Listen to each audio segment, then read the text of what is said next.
our operation is mainly based out of Australia, New Zealand, Europe, as well as US, and therefore we have a bit of a different perspective of how our customers and retailers in general has experienced this situation.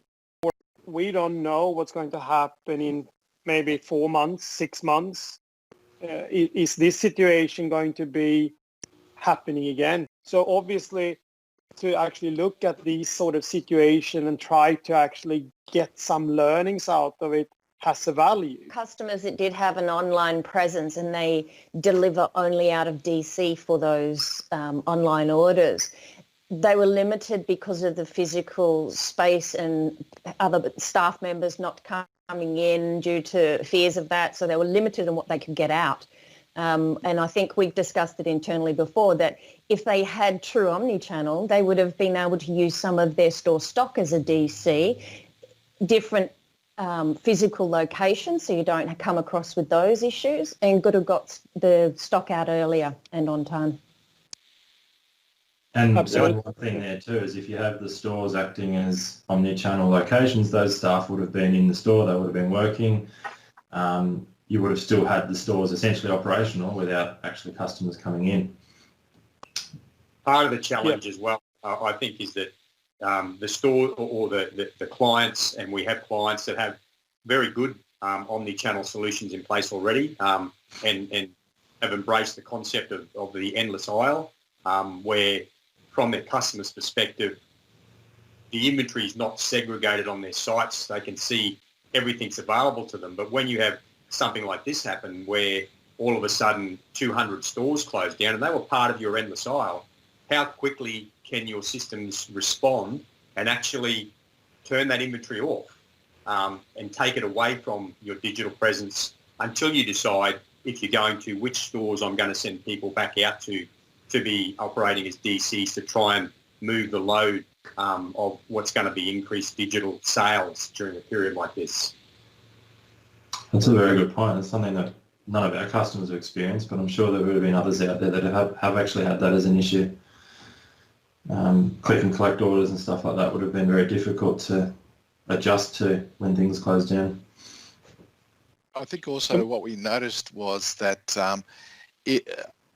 companies that had a proper online presence, also what it did give them was some headway in that they weren't rushed to try and reopen quickly as well, in that they were able to have revenue coming in because they were able to get orders through the online, with their online presence, and not having to sort of just sit back and wait until the stores were able to open again.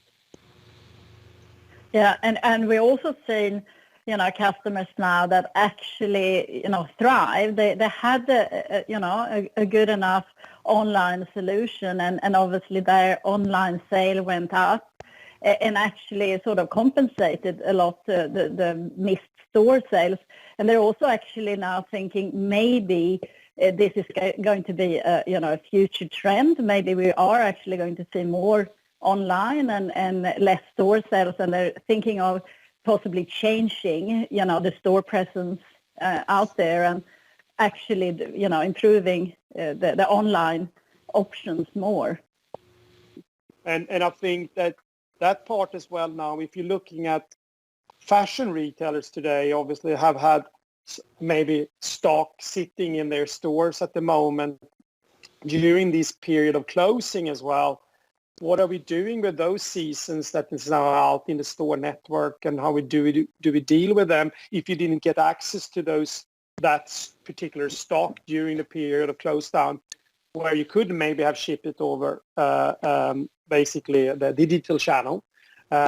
So there is a lots of these type of learnings I think that could be interesting to also discuss, and of having people of opportunities to actually supply from those locations and really see that every supply chain point is really every single store in your network, so to speak. So, but there's a lots of interesting topics around or discussion points around this particular topic, I must say. I think an important thing to take away from it is that the old way of thinking of an e-commerce store as just another store and its own little standalone thing is shifting now, and you've got to treat them as a combined entity, and the e-com platform enhances your store sales and your store enhances the capabilities in your e-com.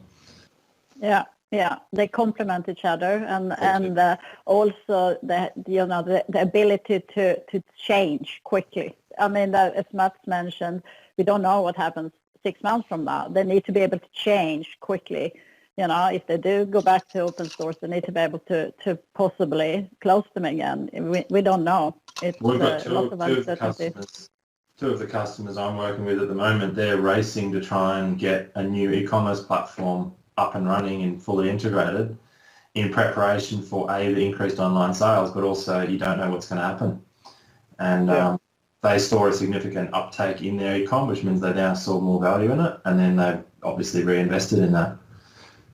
Treating it, you put a budget into a store, you refurbish a store, you spend a considerable amount making it look nice, so the same should apply to your e-com. So it's not just something cheap that you tack on because you feel like you have to. You should properly invest in it. And even the customer that actually did have a fairly reasonable presence online has also added 9 new sites, 9 new different countries into that, knowing that if it does come as a second wave, they're going to increase their income by this channel. Absolutely. And I think that diversity, to actually split the risk there obviously comes with a cost. But as you said, Diane, it's like to be able to do that, it mitigates the risk of getting the situation, because not all of the markets looks, I mean, at one time during this sort of crisis, yes, all markets were down, but now when we're reopening this, and even in the beginning, it was still operating in certain markets where other ones were closed. So I think that, to be able to do that on a digital level is obviously giving a lot of benefit, because that's much more simple than launching onto a market in a digital, in a physical format. Absolutely. What I was going to say is you can't sort of tell what the consumer perception is either. I mean, one of the luggage customer that we've got, when everything got locked down, they saw a 30% uplift in the sale of luggage, which is unfathomable because nobody's allowed to travel. But yet, for some reason, they had a massive increase in their online sales for luggage.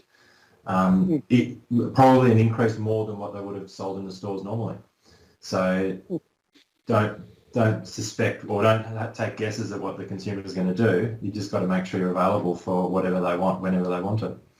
Exactly. That's the key, I think, to be able to adapt quickly and change and be able to react quickly. I mean, I think that's the common experience we have seen across this. And I mean, I also think that there is some sort of valid points as well to question, I mean, even I know that this is very sort of controversial, but with this, there's a lot of people questioning, and some of you have already highlighted that the need for stores, not necessarily full stop, but if you turn that around to say that the stores actually has obviously a value in the supply chain in a normal world, and to turn them more into being a supply point rather than necessarily just purely a store, then you have that combination in that sort of digital physical format. And then it can probably together sort of increase and be some sort of accelerator for your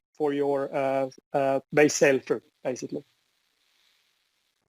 I agree, Matt. One of the things I think we saw coming out of this was the stores that were great in customer support, that were able to assist their customers in getting the goods that they needed, are the ones that are going to prosper, and the ones that weren't. If going straight to the brand online is easier than going to the store, people are just going to stick to going and using the digital platform. And we I also think saw for the stores. It's particularly in the industry that we're sort of prevalent in the high fashion area, but at the same time, the fact that people were forced to stay at home really didn't give them any option but to go online when they wanted to shop. And I think there's a whole new group of devotees that probably prior to this didn't want to shop online. They preferred to go to stores and they wanted to try things on and that, but have realised now that I can buy it online, I can get it delivered. If it doesn't fit, I stick it in a bag and I send it back. So I think there's a whole new group of people that will probably still go to the stores, but will also spend more time buying online.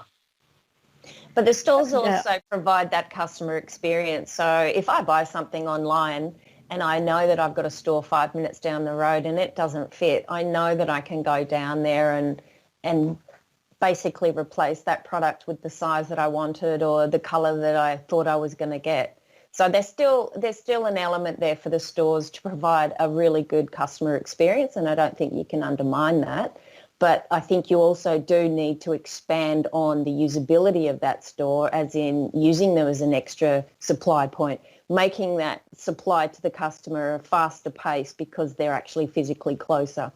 So I think there's still an element for the stores, but possibly not as many and as expansive as what there is today.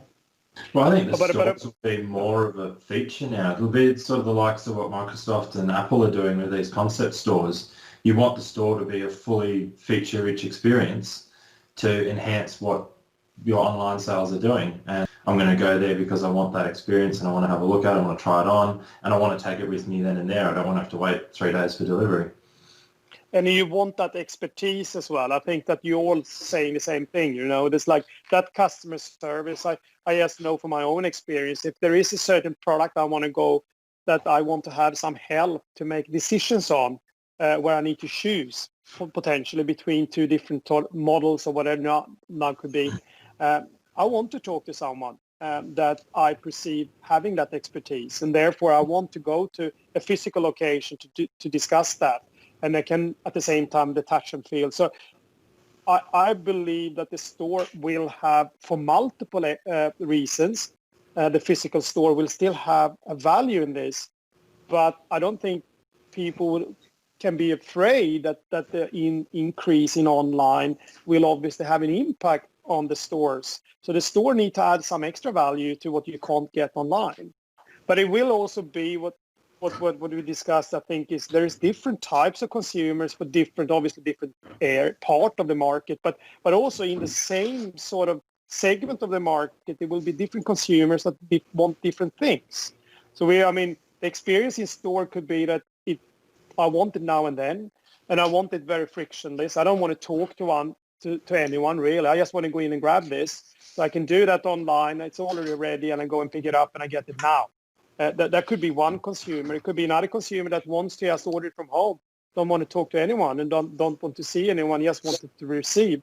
And then there will be those other ones that actually want to talk to someone about this and talking to those ambassadors about the brand, for example, to actually give them those and answer those questions that you have about these different things that you have queries about. So I think that what all this is telling us is that the mix of the two is very important.